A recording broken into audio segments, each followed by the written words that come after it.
Woman fired after donating kidney to boss. The freezing wind turned her tears into streaks of ice. She had heard of the old saying no good deed goes unpunished, but she never thought things would have turned literal. There were now 2 holes in her body.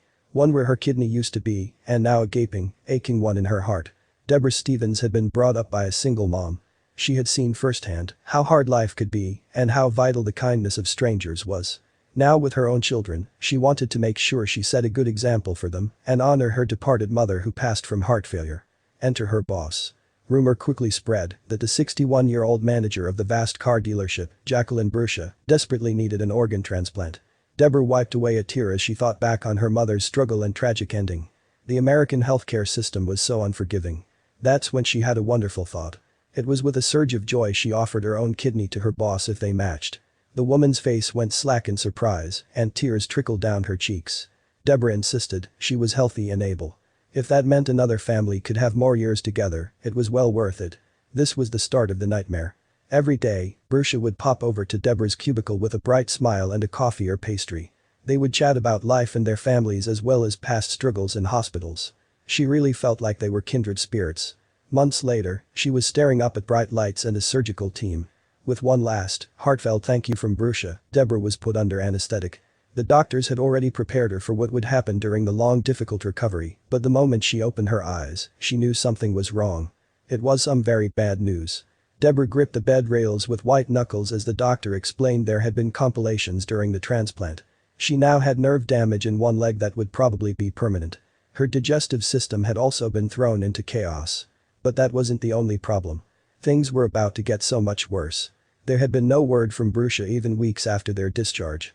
The radio silence went all the way through to the first day back on the job. The manager's greeting was as cold as the winter breeze. A couple of weeks later, she would find herself fired, and for the most unbelievable reason. Healing from a transplant was misery for both of them. But Deborah had drawn the short straw. It made moving around hard and general function sometimes impossible. Her work ended up slower because her brain was already weighed down with the confusing, two-faced reel down to this journey. Every day was horrible. Then she was called to the office. Bruscia sat there, tall and proud. Her eyes were like ice and her lips pulled into a thin frown. Deborah took a deep breath and grimaced through the pain as she sat. Bruscia rolled her eyes. "We're letting you go. You're taking too long to heal. You've milked this surgery long enough. We can't afford to carry dead weight that doesn't make us money." It was like being cut open again, but this time while being awake. Deborah sat there, stunned and stuttering to find a coherent response. Was she being serious?